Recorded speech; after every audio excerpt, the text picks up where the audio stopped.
questions. We may not need it for those of us in the room, but we do have a mic for questions, and it probably is more for the benefit of the people streaming. So if you would like to use that to ask questions, it might take some getting used to. And before we forget, while we're still kind of gathering, if you can stay for 15 minutes after and help us, I want to repeat that announcement, help us move everything out of here. You know, everything's got to get moved, and things back here, etc. So if you can just lend a hand right at the end of practice. Okay. Okay. So now it's your turn with questions. Oh. Dora has a question, actually. Dora has a question. Here, Dora, you have to use the mic. But it's a question for you. I just wondered how many people are thinking of going to India in January. January 9 to 19 is the Mahamudra seminar led by Khenpo Rinpoche, and it's the 25th anniversary, and so they're making it kind of more special than usual, held in Bodh Gaya, where the Buddha attained enlightenment. And there'll be a little bit of pilgrimage with it, and maybe the Karmapa will come in and other special things, but it's a practice and teaching seminar. Anyway, anybody thinking about it? Liz, thinking about it? Thinking? You should think about it. Mm-hmm. Yeah, I encourage you to think about it. It's a nice opportunity. It's it'll be international. So there's fewer of us English speakers who go, but there's a lot of French people who go, and this year we'll be joining also with the Taiwanese students of Rinpoche, and so they have simultaneous translation, and Lama Eric will be translating, so we have really good quality translation. So. And in the near future, we'll be doing some things to explain about the program of practice that goes along with the Mahamudra seminar, so you can have some sense of what it is that you'd be introduced to there. Now, how you have an introduction to an introduction, well, I think you get the point.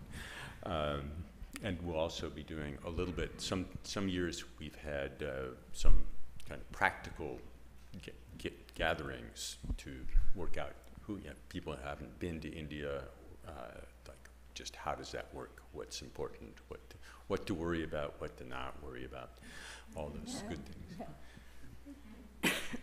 The list of what not to worry about is actually getting longer in India. Yeah.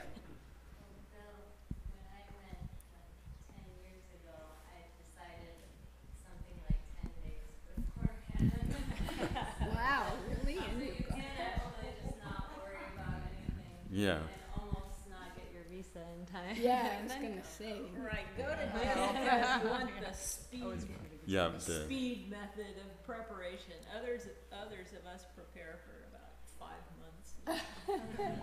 That's Yes, amazing. I do remember that you'd spent all your money on tickets, but the visa just was not there. Yeah, that was the Called Under the Wire.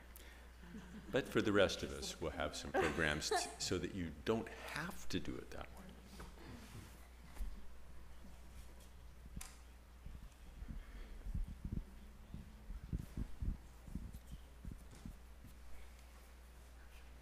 Could you say the Skagi Momo going to be right around that time too? It's just before. There's the wonderful International Kagyu Prayer Festival that happens right before that with with the Karmapa, who kind of oversees all that. It's wonderful. And it's a gathering of about, I don't know, 5,000 people, something like that, under a big kind of tent, and really well organized. Well, it was 12,000 when we were there. 12? Yes. Really? Oh Yes, my gosh. and tea and Tibetan bread for 12,000 people. Tea a couple of times a day, and Tibetan bread in the morning for 12,000 people. Incredibly, it's a very incredible experience. One of the highlights, if anybody wants to see baby pictures, we don't have kids, but I was adopted by this woman from Dolpo who sat next to us, spoke not a word of English, but she had a little 1.5-year-old who was here I'm going, she didn't have to say it, but here, I'm going to the John, I will be back. Thank Right. God it was like that. I have That's had what babies. it turned out to mean when he was a sweetie. They have the prayers all in like these thick books in, I don't know, 15 languages, something like that. And then you can either listen, the live sound is the room sound is the Tibetan, but you can also listen to the other languages going on, and you can read the prayers in either English or Tibetan. It's really pretty cool. Or Polish, if you speak Polish. Etc. Japanese. I'm not used to these things. Push the button so it goes turn green. You have to hold it kind of close. Close to It's your green? mouth. Is that better? Yeah, I Okay. think that. So I'm a little foggy on. You guys have talked about before when someone dies, their anniversary of their death, and then the anniversary of their birthday as well is good times to do practices around and prayers for them. And so, if you could talk a little bit about that, that would be great. But then I have another question as I'm going to be going to an event for someone who died 20 years ago. And it will be on his birthday. And it will be with a group of people that were close to him and his family, but none of them are Buddhist.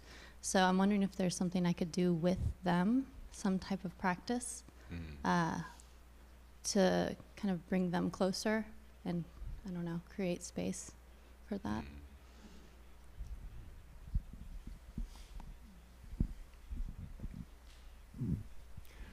The period of time, 7 weeks immediately after somebody passes away, there's a more kind of a period where you can do more intensive practice. But at any time, and anniversaries and things like that are places where some kind of convention, as Khenpo Rinpoche said about the 25th anniversary, it's kind of conventionally we can bring our energy together about sort of special days like that. So it's good to use that something's kind of penetrated our awareness. Oh yeah, this is a time to really bring my attention to this. So any practice that's really kind of heartfelt for us is excellent to do. That, in fact, is that's kind of I think the biggest guiding principle from my perspective, and Lama Michael has also said this too, that you offer that, if you want to do something special because you feel like doing something special and it would be meaningful to do something that you don't usually do, but you know it would be special, then you will invest some energy in it. But you shouldn't do that out of some sense of that's the right thing to do and that my heart practice is not somewhere. No. What your heart practice is really good to do, whatever that is. There are practices like the practice for rebirth in Pure Lands. Those kinds of prayers are very common, very brief. And that, so we talked about this, it was last Sunday out in the tent, or the Sunday before, with Michael? It was the Sunday before, I guess, yeah, 2 Sundays. Somebody asked about Dewa Chen, Pure Land. And one of the kind of the principal characteristics is this is an environment where all conditions contribute to the ripening of our practice, the ripening of practice. So whether we think of this as something, if we idealize it or kind of use shorthand for understanding it, it's kind of like a place where you would go after you die. That's fine, but it's really the wishing for circumstances to really come together, all the interdependent conditions to really align so that they're completely supportive of ripening of our understanding, insight, and our love and kindness and compassion. So if we have that relationship with that prayer, we can do that with whatever understanding of that inspires us. So that's a good thing to do. That's not necessarily accessible for people who aren't Buddhist. So if you're looking, this is something I'm intuiting, it's something that you would think you might lead or offer as a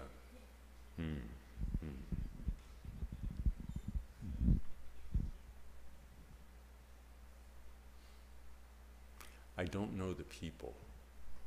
So part of it really does, you have to kind of really sense what actually builds a bridge with those people. And that, if I was doing something, I would probably speak in terms like I just spoke, that if we can imagine circumstances for people coming together in such a supportive a way, it's a really beneficial thing to consider, and then to consider that we might be able to relate to all of our experience, learn to actually cultivate the ability that all of our experience actually is supportive in that way as our practice gets deeper. But those are the directions that I would go, because that's how my mind works. And if I thought people related to that kind of thing, and I guess I thought you might relate to it, so I said it. So it's an experiment, like the one I just ran. And what I would assume, or at least check out, and you may already, do you know this group pretty well? And pretty much everyone that's coming? Okay, oh, that's good. And usually in the US, we're in a multicultural situation of some kind in terms of spiritual beliefs, usually, not monocultural. In other words, not everybody's like, I'm this, I'm that. Right. And because of that, it becomes more difficult to find a spot that speaks to people. Some people don't believe in rebirth, and then when you mention that, they have trouble already following you. So when I'm doing something like that, I do most of the internal prayers for the person. No one needs to know that I'm praying for their consciousness to be in Dewa Chen or whatever. Or like today is the anniversary of, it's my birthday. I mean, it's the birthday of my favorite brother who died early. So all day I just, whatever happened, I offer the merit particularly to him. Nobody needs to know you're doing that. But I think that probably has the strongest effect. And then whatever can kind of reach everyone with it still being real for you, where it's not just so watered down. It's, the thing about the 7 weeks, the traditional teachings are that every 7 days, the consciousness in the transition area called the bardo is ripe for taking another form, or not. if the being's really enlightened, they can take any forms they want. But every 7 days, and then on the 49th day, you kind of got to get out of the bardos. It's like, okay, you're done. You got to take some kind of form. So that's what those 49 days are. I've never heard so much in Buddhism about a 1 year or birthdays at all. I'm not saying it's not a potent time. Like Bill said, it could be a potent time for that consciousness, but they've dropped the form. Their birthday in the past life, what's happening anymore? So we don't know, but so I just try and make it more ecumenical is kind of the word, but you know the group, so we're not going to be able to give you much. If it seems appropriate to do something very Buddhist and let them know that, then sure, but not. You're shaking your head now. That'd be too much for that. I think so. Yeah, it's nice to. One thing Venerable Chitrin, my teacher at the Abbey, used to always say is just having people tell loving stories about the person. That can have a very positive effect on the consciousness, which is who knows where it is, what it's doing. That's something that people love to do, tell funny and loving stories about that person, about their generosity or their care.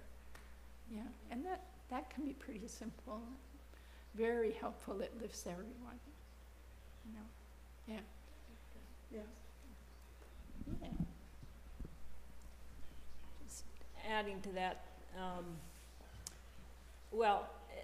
when some of our great teachers die, we definitely remember the anniversary of their deaths. I mean, it's very traditional, and it's not. And so my sense of it is, even from the beginning, when Bokar Rinpoche died, we did 49 days of ceremonies and things here and over there at the monastery, and many people gathered. But it was never, it wasn't really, in that case, it wasn't about assisting him in the bardo. It was much more about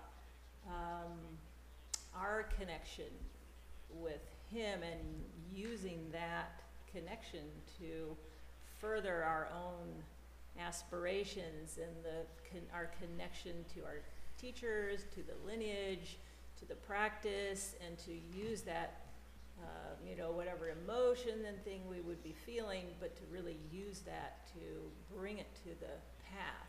And it was a very powerful time, and I think even for other people, that's the benefit. Is we're at this point, it's a lot of it is about it's the benefit to those of us who are here in recalling the person, recalling our connection, recalling all the lessons of impermanence and all those things, and that's helpful.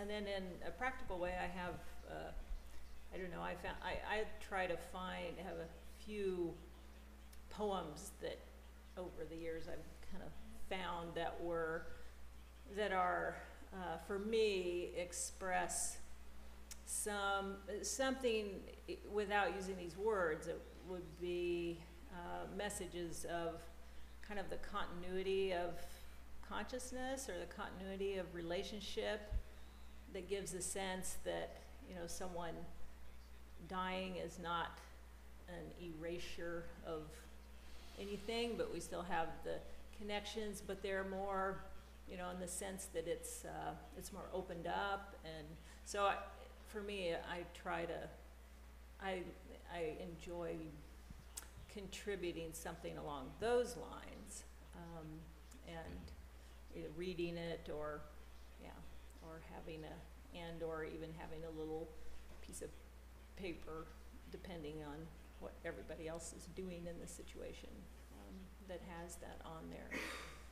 So that's, sometimes it's by Thich Nhat Hanh, or sometimes it's by someone completely not Buddhist, but that the ideas for me relate and are sort of a helpful thing from, that introduces something from our, kind of some of our perspective as Buddhists.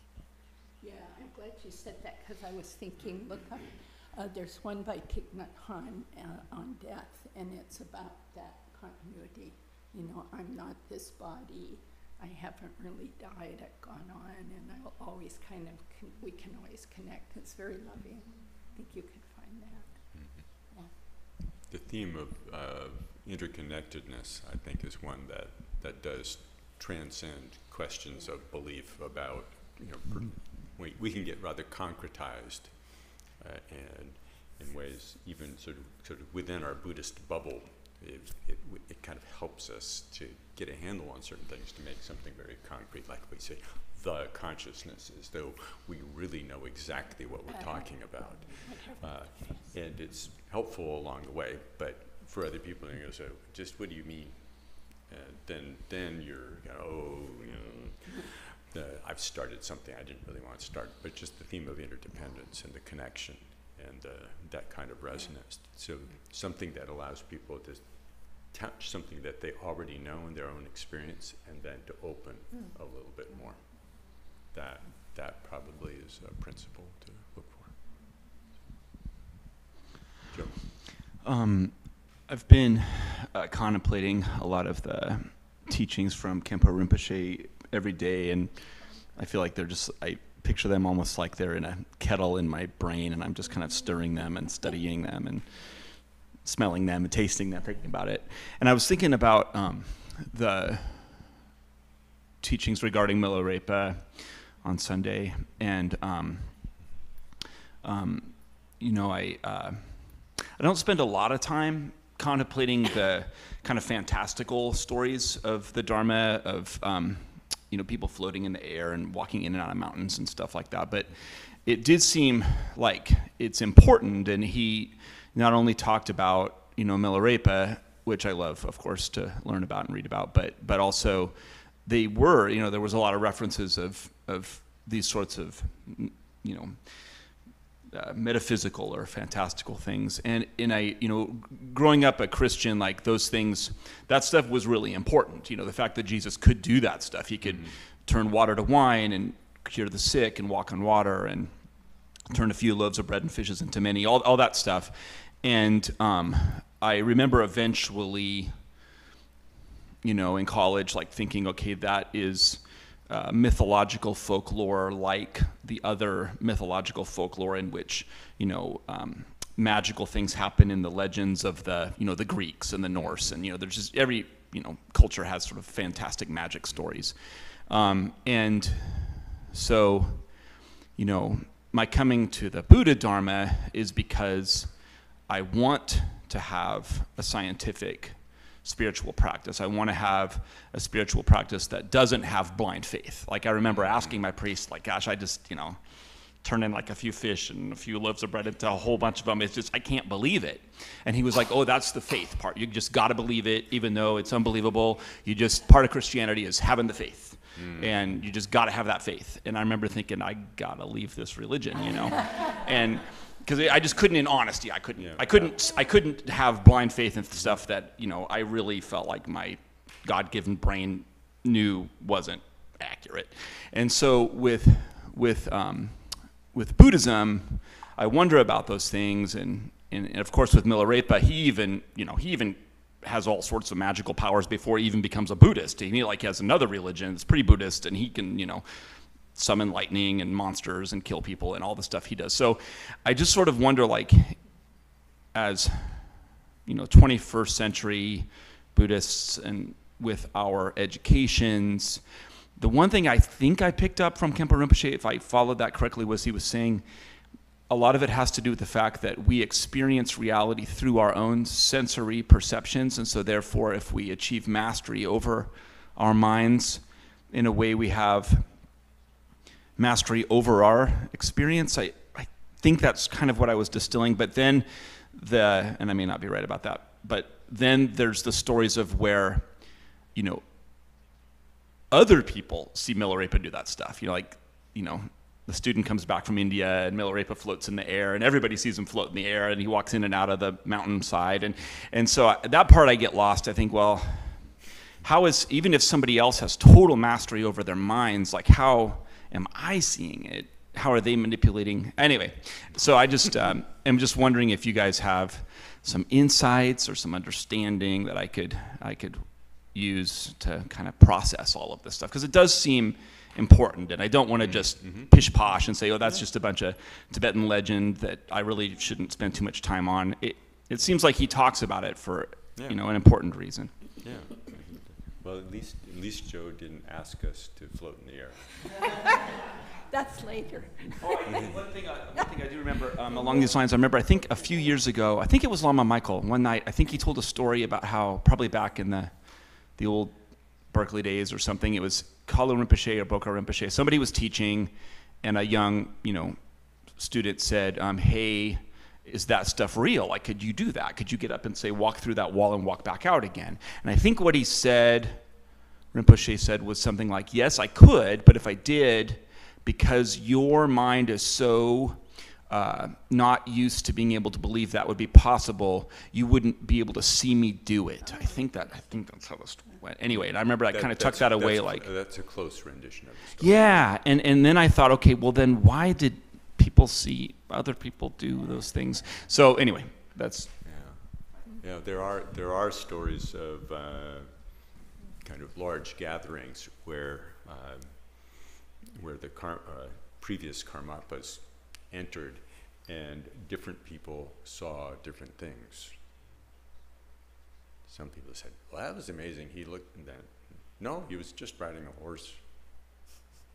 And so it was kind of like that. But I think for me, it's important to step outside of the kind of paradigm that we have, where we're trying to figure out, is it real or not, according to my current set of perceptions. That if we get stuck there, it's got to be not real. That's kind of the only rational approach to it, is it's not real. So then it's a story, and then you kind of say, well, this is just kind of a way to glorify something. But in the longer I practice, the more I find that the plasticity of experience is much greater than what I thought at the beginning.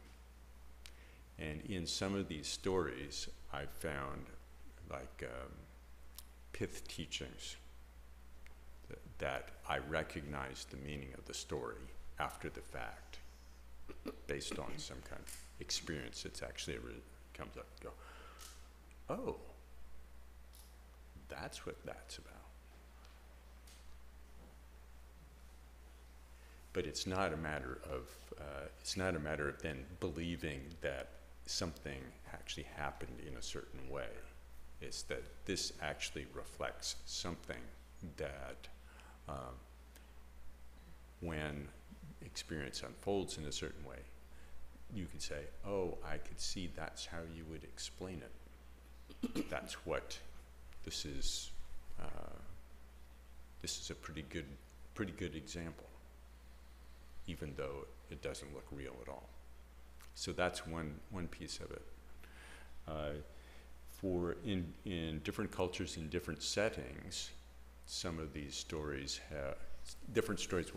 These stories, the exact same story, will have different impact and different meaning in the telling. And if you live in a culture where certain kinds of beliefs about reality are a certain way, the story will have a completely different impact. One of the things, our niece who studied for Audrey, she studied for the ministry, and they were just studying about all the stories about virgin birth.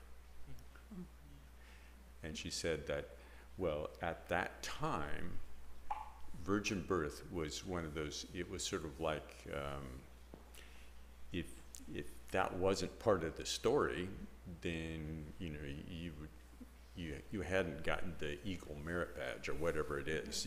You were only sort of still at this level, but you know, if virgin birth was involved, then okay. So you had to put that in the story. Otherwise, it basically meant this is not the real deal. So it's like, oh, so it was kind of an obligation. And there are a lot of things that we do out of social obligation, like day in and day out, that we just say certain things, communicate in certain ways, because we know what impact it will have. So some of these stories in a culture where the sense of the environment includes a sense of true vitality of the environment, that the environment is kind of an animate circumstance. It's felt that way, it's lived that way. And then the stories have a different kind of impact. That's one of the things that I think about a lot.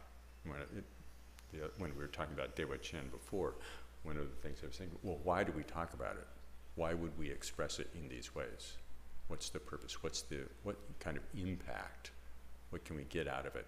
And sometimes it's very much reading myth. I mean, if you kind of get into Joseph Campbell, then the reasons to read myth are not to gather facts.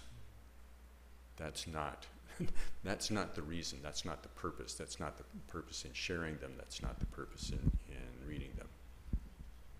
So I think it's something, finding a way to step into a place where we just kind of look into the story as though we're seeing it in its own terms. And not get into the kind of, is it a real or not, but just step into the story. We go to movies all the time. We watch TV all the time in order to step into stories.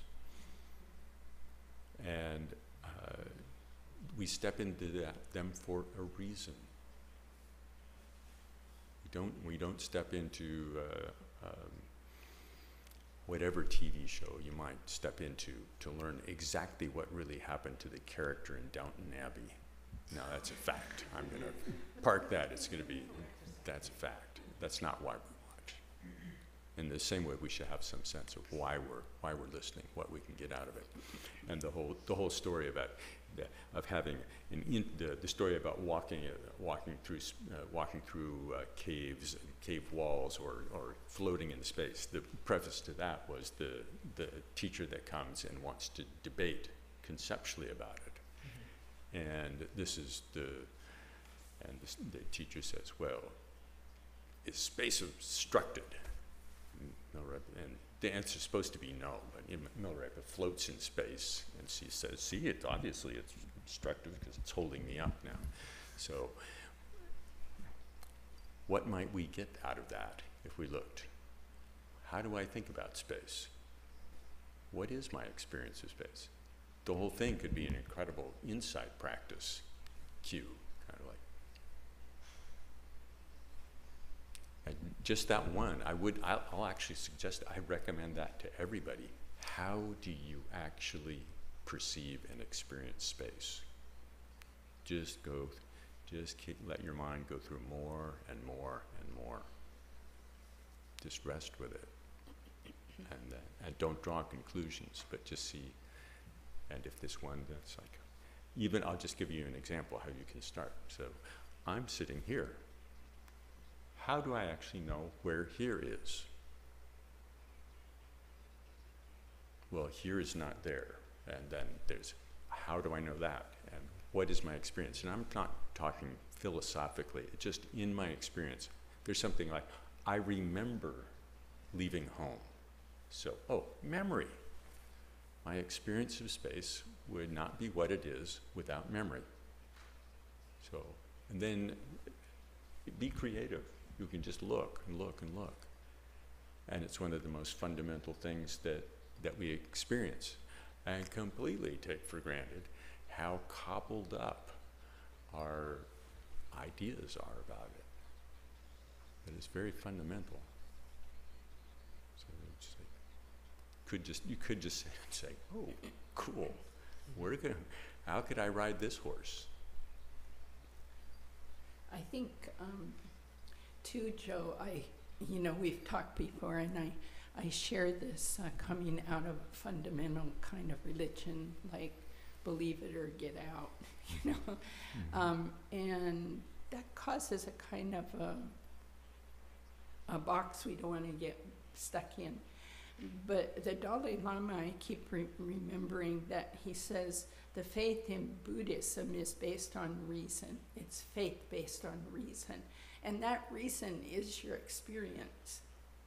So you don't have to go out there and find the things that seem like the old religion and fight with them. I just mostly go either like what Bill says, I can use that. It was a story about experiencing space. It was also about concept and experience, and it was about this pride in concept that this debater had. Like, I know what's going on, and then Milarepa flips him on his back or whatever, and so the stories are for those things. Can he really walk through walls or stuff? The way I deal with that is a couple of things. The 5 elements in Buddhism: earth, water, fire, wind, space. They come out of Hinduism straight into Buddhism. Those are the 5 elements that pretty much, earth's the hard stuff, water, the flowing stuff, space. Heat, the fire, and our bodies are made up of those. The flowing things, blood and all the things are water, all in that. The bones are hard, and the heat is the heat we have that makes us go. The wind helps us move, motion. So if you think in those ways, just gently, and you think everything rises in the mind. And as Kala Rinpoche said something to Lama Michael to the effect of, why do you think it's normal to have a body made of meat? We think this is the most normal kind of body. And when you said a body made of meat, it was like, But we go, oh, this is what bodies are. They're always like this. And if they're not like this, they're not bodies. So I think he's trying to kind of widen our stuck places. So another thing Rinpoche has said about that, well, I want to go back. So if our bodies are made up of like all those elements, and our minds can expand and become so open that they can move these things around. So bodies got earth, wall has earth. What's the difference? I don't know. I'm just playing with these, but these are things I've read about, and it helps me go, oh, maybe possible, but I don't try and walk through walls or anything. And there was one other thing. Rinpoche said this very interesting thing. He said, and it was just really quick. He said, Tibetans believe in all these spirits and these demons that might bother you and spirits and things. And then he said, but you all don't believe in it, so you don't have those here. And I thought, wow, yeah, that's what Bill's referring to, like a lot of it's cultural, and if everything rises in the mind, we do create our own hell. So we go out and get in a big old fight, at the local bar because there's enemies there, and I gotta get those enemies, and their hell's created right there. But if I go by the bar, I don't even want to go in. I say, hope they're all fine, no enemies there for me. Very same circumstances. So it's much more open.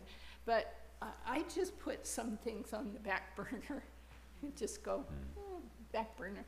I don't need to do that right now. I need to come back to the 4 thoughts that turns the mind, I'm going to die. I've got a precious human life. I want to watch my ethics, just come back to the practices. That's what, eventually all that can be known, but if we don't go through the doorway of the practices, we're gonna just stay utterly confused. So, It's good question. It's good not to get pushed back into our fight, our old fight, Yeah, that's kind of, because it's actually, the story is not, Khenpo's not going to glower over us and say believe or you'll go to hell, or it's just like, not at all. that's that. If we drag that into it, that's something we brought that to the fight, and that's the demon that we believe in. So. And we only beat ourselves up. And we all do that. Thanks. Yeah, good question.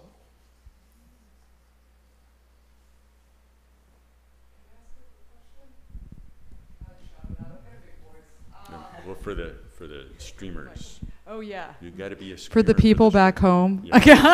For the I'd like to give a shout out. No, All right, good. I want to, I'm sorry, it's a really quick question. The lead-in's really long. I would just like to hear, I've heard some of this talk before, but I'd like to revisit this question, talking about pain and not just physical, but also mental. But I mean, I think they're very strongly tied. But when you have a pain that really is unseating you in your practice, it's so extreme, and this is something that I've recently been dealing with, where it was genuinely difficult to kind of be like, bring yourself back to the breath, you know, and navigating that. So just tools, techniques you've used, whether it's a physical or mental, but trying to bring yourself back as you're kind of struggling through that. Well, I'm very unfortunate in this regard that I rarely have pain like that. So, well, it's unfortunate for you because I don't have so much experience. I think it's very different depending on where your practice is. The more we are able to actually lean into our ordinary experience with insight practice, if we can really do that, then the opportunity within pain is different. We can actually go straight into it. But we have to learn. We have to take the steps within our ordinary experience where we can handle whatever's arising, and looking at those things, and then seeing straight into their nature, and then it's possible to bring that kind of confidence that it's possible to look into this. But really strong pain where it shoots us out the window, that's difficult. The only times that I've had really extreme pain, in a certain way, there was no choice. Kind of there's this in between range where below this you can kind of just, yeah, don't bother me. And then it says, no, but I really want to bother you. He said, no. And then in between, there's this range where it's strong enough, and we wrestle with it, and we sometimes we can work with it, and sometimes not. And those, I'll ask Dora and Zopa to talk more about that, because that's not. But sometimes when it's really extreme, there isn't anything else. It's like the dial on the rest of my experience has gone down to about like 5%. And then the pain is like 95. So then there isn't anything to do but be with it. And the choicelessness of that then kind of, it sets a different kind of logic, different kind of possibility. But still, it's really, really helpful to have really worked on insight practice, to be able to just sit directly with experience as it arises without any sense of preference about it. But that takes some work, but it pays off. It pays off. But that doesn't mean that in those experiences, now I can pay attention to the 5%. Now I can go out and be functional? No, it's not. I'm still kind of, if I'm lucky, just lying there. If I lose it, I start writhing. But just being able to just lie there is kind of, that's sort of like, there's something possible within that. But it's really, at that point, there's no choice but to look directly into the nature of the pain. But that, you have to work a lot beforehand. Yeah. But the in-between-Z range of pain is, I think, really, in a certain way, much more challenging, because it's kind of, we want to be able to function. We want to be able to function, and we want to be able to relate to things, and we want to not be swept away. And there are ways that a lot of people have worked with that. Well, I have a ton of arthritis all the time. It no longer, almost never bothers me when I'm sitting, but I've sat many, many hours. And one key thing is to relax the body more. And you will think you're relaxed, but you check and you're not. There's something holding. And the other is to get a very good posture. Sitting like this is really not for everyone. If you've done yoga, you're kind of an athlete, that kind of stuff, it's probably fine. But I also tell people, move to the chair for half the session, you know, and sit for the other, especially if you're new, just be really gentle with yourself. There's nothing sacred about sitting like this or putting your feet there and there. You know, it's got some advantages about lining up the spine and the channels and stuff, but it's not like you gotta do that or else you're not doing meditation, you know. Also, we sit pretty quiet, but it's fine to get up once in a while and just quietly and go sit in a chair or something. There are some people who do that, and they've learned to do it without bothering anyone. So here we even have enough space that people could lie down. Yeah, and you could lie down in that. The thing about get a couple of these, twist it out. Yeah. You put your head towards the altar. No feet towards here. Yeah. That's But, the only rubric there.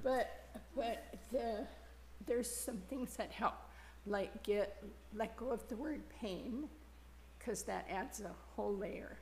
And this comes from John Kabat-Zinn's mindfulness stuff, but just relabel it sensation. It sounds silly, but man, it really works. I'm having a sensation in my knee. And then you see the stories, oh, if I don't move my knee, I'm gonna be crippled when I stand up. This is so painful, da da da. So just put your mind right in there. Just go way in, like, what is that? Just like that. It's a sensation, what is it? Then you start noticing it shifts all the time. It's not a monolith. My mind's saying it's a monolith. It's like never ending. It's gonna get only worse. And you really start putting some gentle attention. You see it's shifting, and it's kind of hot, it's kind of cold, it's kind of prickly. Now it moved over here. The other thing you can do, these are all tricks I've used and they've worked well. If this knee hurts a lot, put your attention on the knee that doesn't hurt and really try to feel that knee. I often use my left cheek because I can never feel my left cheek. Like right now, try to feel your left cheek. What's it doing? I mean, you might feel air, but mostly nothing. So you just shift. And in that, you really start seeing, oh, the thing might hurt a little, but man, I have piled so much suffering, as we say. It's the pain's not optional, or the sensation's not optional, but the suffering is optional. Do you see? Because we just stack the suffering on it. this is unbearable, and I can't stand it, and what time are they gonna ring the bell, and I hate this, and it's hot in here anyway. And you just watch the mind spinning out, and then just come back to the pain, to the breath. And somehow over the years, this has all shifted, even through breast cancer and surgery and a lot of things I've been through. It's all just settled down a lot. Yeah. So those are some things I know. Yeah. It's possible to get through it, but don't push yourself through it. Be gentle. Get up, sit, go lay in the back. Do some things that work for you. Yeah. The distinction between suffering and sensation is a critical thing. Yeah. In We any don't of this. have to suffer through our sensations. We just get to know them. Dora knows some quite about this. Anything else? Sufficient? Yeah. Yeah, just try them out. But be very kind to yourself. No pushing. No pushing needed. We want to dedicate for the benefit of all beings. By this virtue may I quickly realize Mahamudra and establish all beings without exception in this state.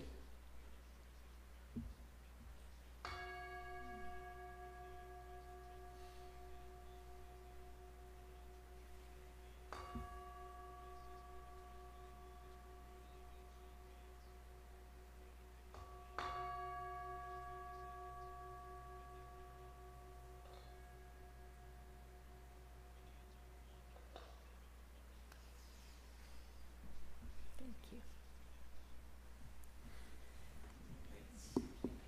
Okay, let's clean this place up.